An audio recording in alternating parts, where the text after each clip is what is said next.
Ich bin so frei. Der Podcast, in dem es um Freiheit, Frauen und ums Anpacken geht.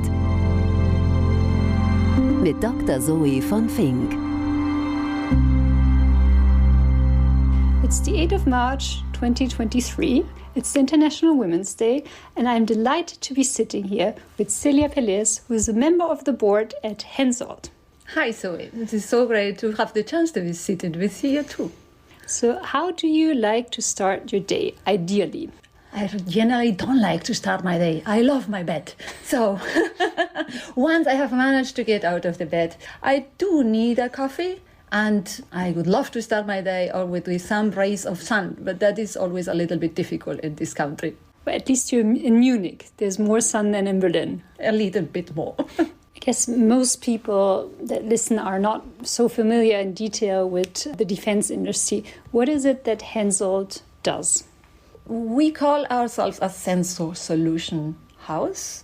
And I would just put it as we are the sensors of our platform systems. Let's put it like that. So we bring eyes to our planes in order to see in which threats there might be around. And those eyes can be a radar that is seeing where other aircraft are or where other enemy radars are, or they can be electronic warfare, which is just antennas, to put it easy, that feel signals that are in the air, and with that they can also see in which situation we are, or self-protection systems that when in-flying missile would come against your plane or against your tank, some mechanism would go out in order to avoid that hits you. So I generally say we are the eyes, the feeling and the ears of the systems that our armed forces need.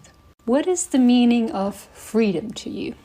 Freedom, I guess I would define freedom as having the ability to take my own decisions, and not only the ability, but also the frame to do so. And ability means it needs to come somewhere from how we are brought up.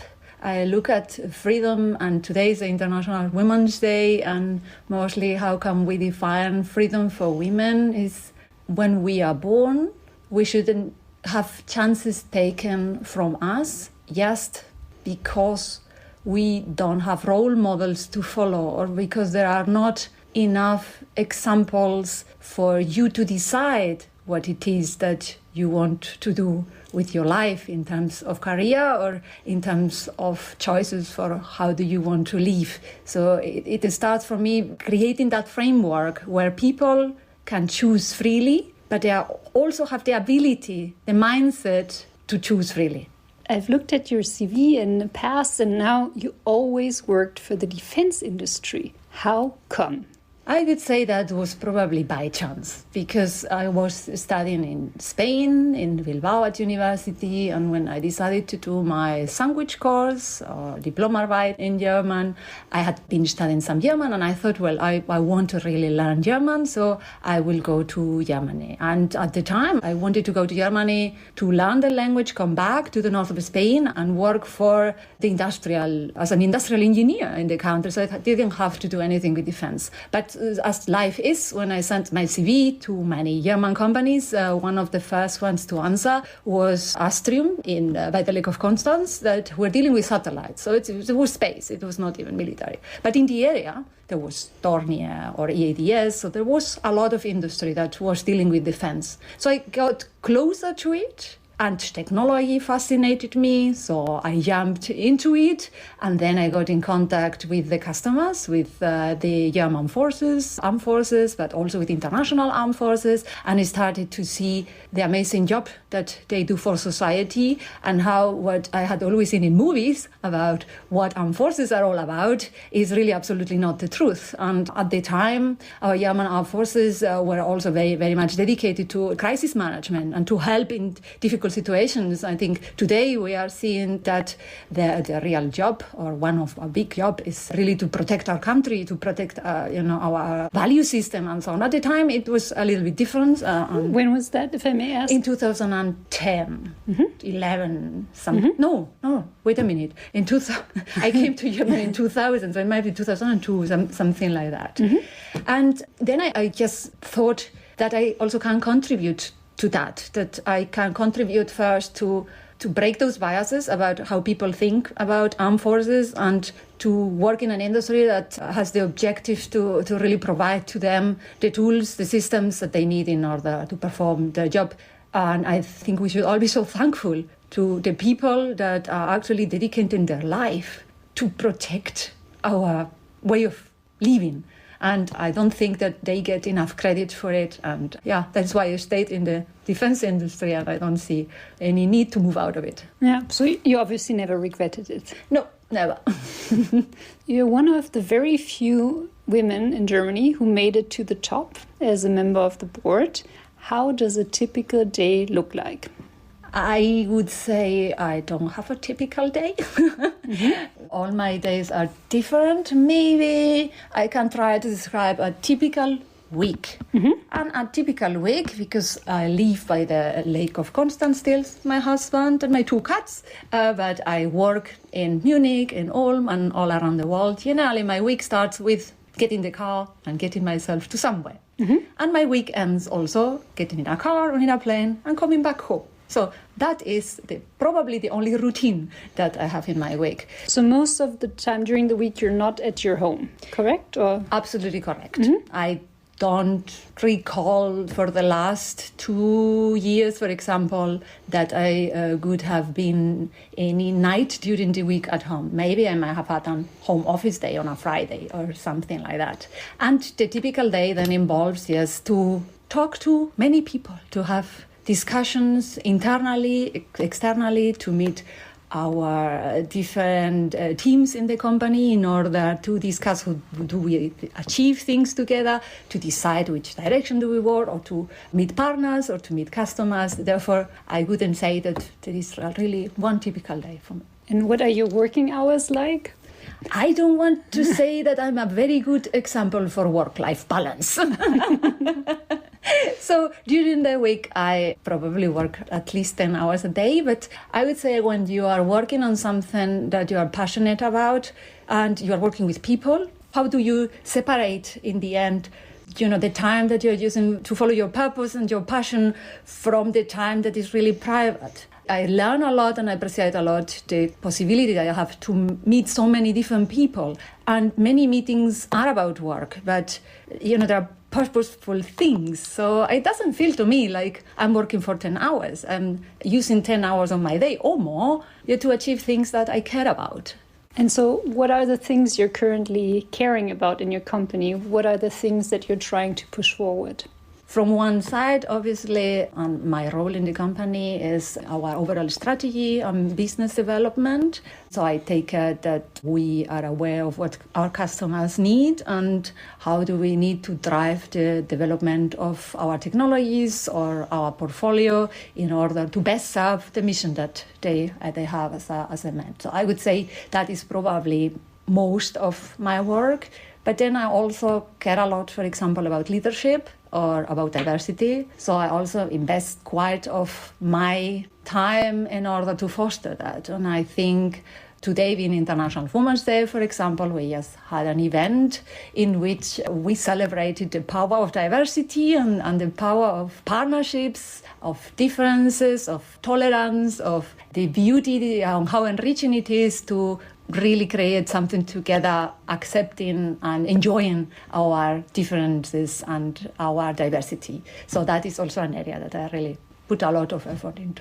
Next question is going to be, how do you define good leadership? I realize that, when reading about you, it's something that is really close to you. So what is good leadership these days? I always have said that for me, good leadership is summarized leading from the heart.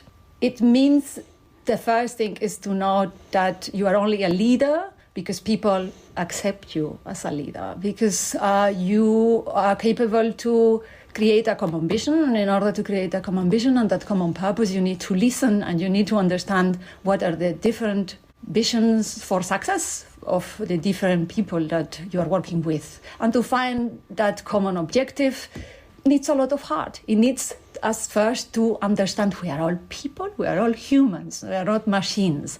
I think it's probably the core of leadership, first to understand that you are leading people and you need to find a way that people are pursuing something they want to achieve and they want to achieve together with you. And for that, a lot of respect is necessary, a lot of trust is necessary, leading by example is necessary.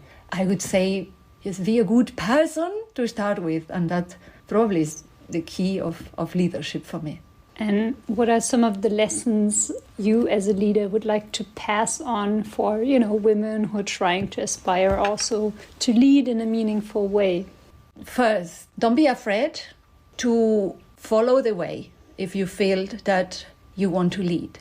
I would say, why do you want to lead? Why did I started to think I want to lead? It's like, because I said I thought I wanted to change things in this world. I saw things in leadership like lacking respect or like not explaining enough why we are doing things, not going for the okay. We all together need to get to the objective, and it's not about one getting to the objective and the other one's doing something for it, but not getting their purpose out of it and so on. So it was clear to me, well, if I want to change it, I need to be in a position to change it. That means I need to move on in my career, to have this leadership position, to be able to change things. So if you really feel like that, yes, go for it. Don't put yourself too much into question and think, but maybe I can't, or maybe I should be knowing this, I should be knowing the other thing. You also learn on the way. So I think leaders have a calling inside that drives them to be leaders and to take responsibility and to want to work together with other people to achieve a vision that, of course, they have, that they see. So for all of you out there that really feel that you want to change the world, that you think that you have a better way of doing things and you want to go on the way of leadership, just go and do it and try it and don't give up. And when you fall down, just stand up again and, call somebody that is going maybe through the same way. We're all here to help each other. That's sweet. And so besides all the passion, what kind of skills do you think you personally have that makes you successful or brought you to where you are today? I believe that one of the reasons why I am where I am today is because I work hard. I know that, yes, one thing is to want to be a leader and to want to change things, but you also need to be ready to put the effort and the time and the work into it. I don't know, I guess there is other ways to achieve success, but for me it has always been the first basis is to work hard, and I am ready to work hard. And probably the other one is just to believe in yourself. I don't think that I have always believed in myself in the same way. We're all brought up in a certain way. We go through education and I don't know, different stereotypes or family ways, and you might end up thinking, I don't know if I'm good enough. But at some point you have to know you are good enough, and believing in yourself and not letting anything, and generally you are probably your worst enemy on that, because you are the one that has to believe in yourself first. And I think I have managed to do that, and I might not do it every day, but it is the basis there. I believe, I know I can do it, and I'm not ready to give up so easily.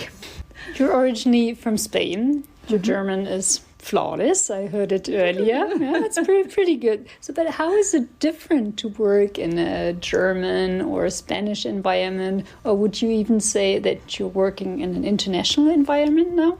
So I have to tell you the truth, I don't really even know how it is to work in a Spanish environment, because I finalized my career in Germany and I started to work here.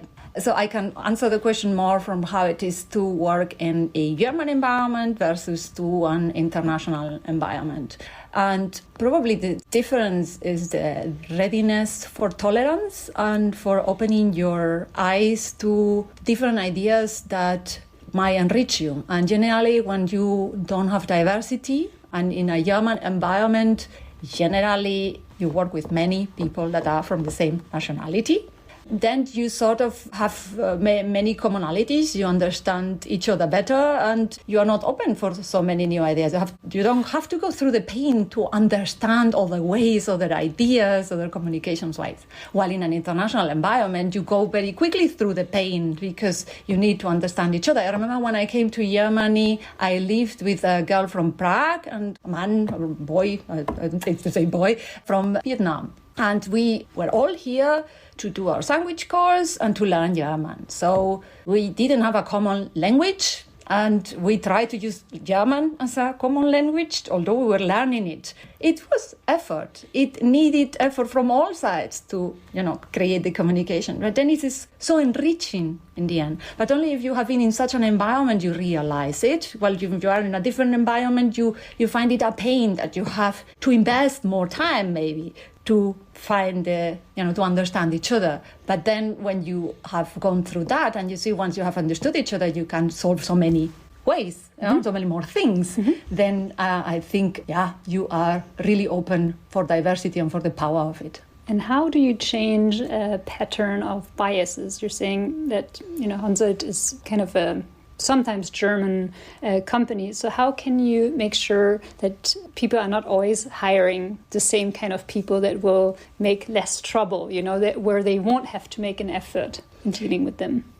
First, I think, and we do that at Hensoldt, you need to understand as a company, diversity is enriching.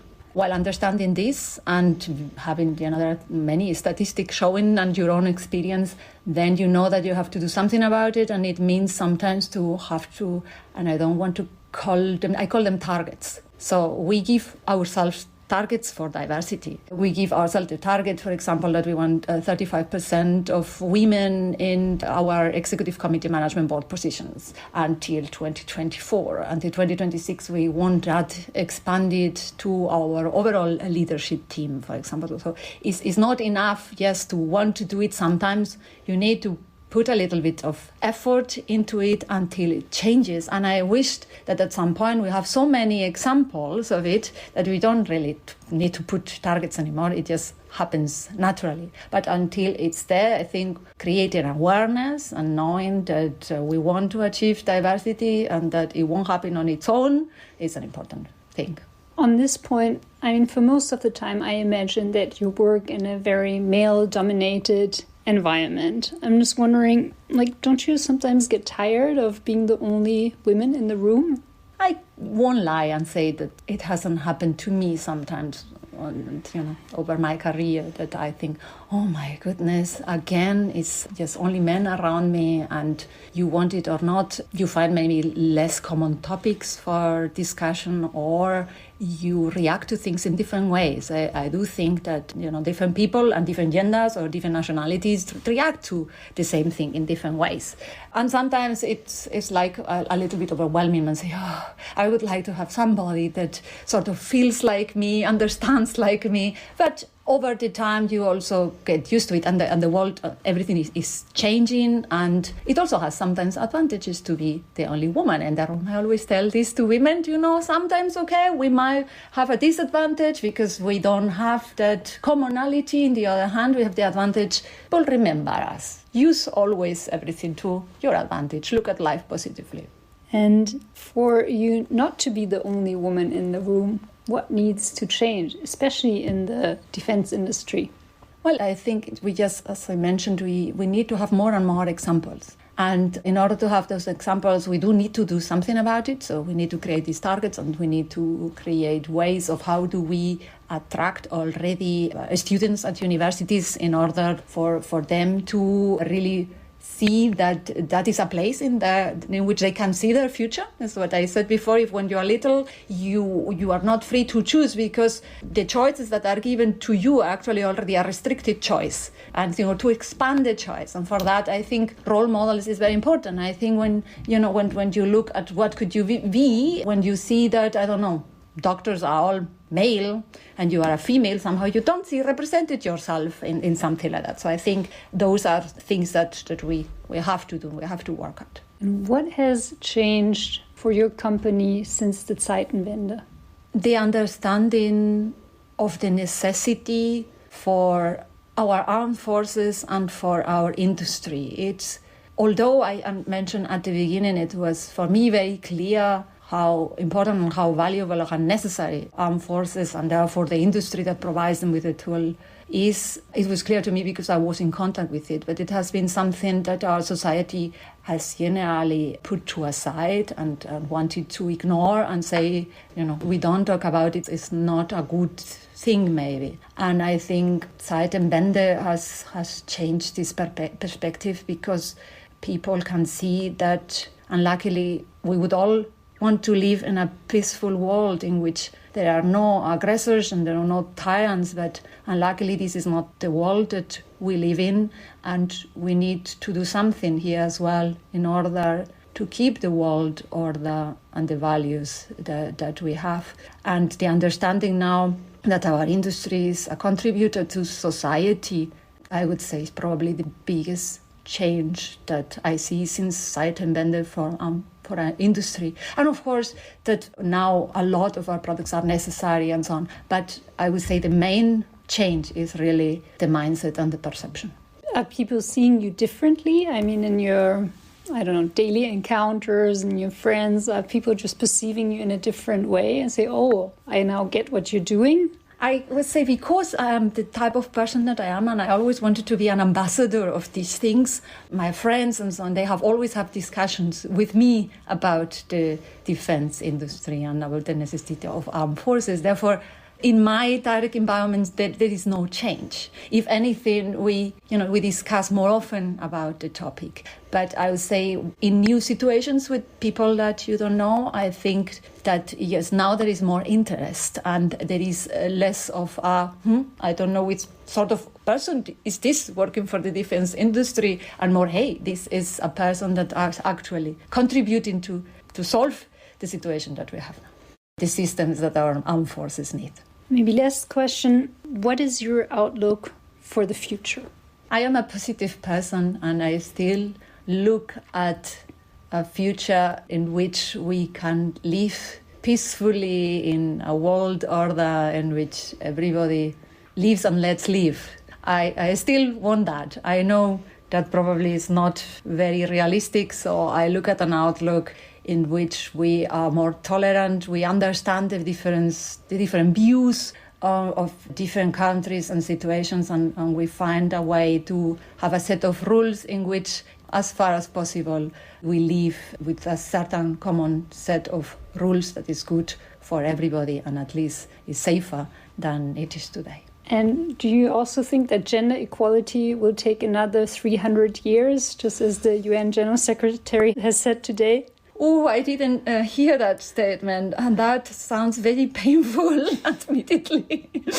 I probably am a very positive person, and I want to believe that we are not that far away. But of course, I make this statement based on my environment and what I come across with. And I know that, luckily, I'm a very lucky person to live in Europe and to be able, to be in a society in which maybe gender equality is already quite there, but the world is bigger than Europe. I hope, nevertheless, that it doesn't take us 300 years.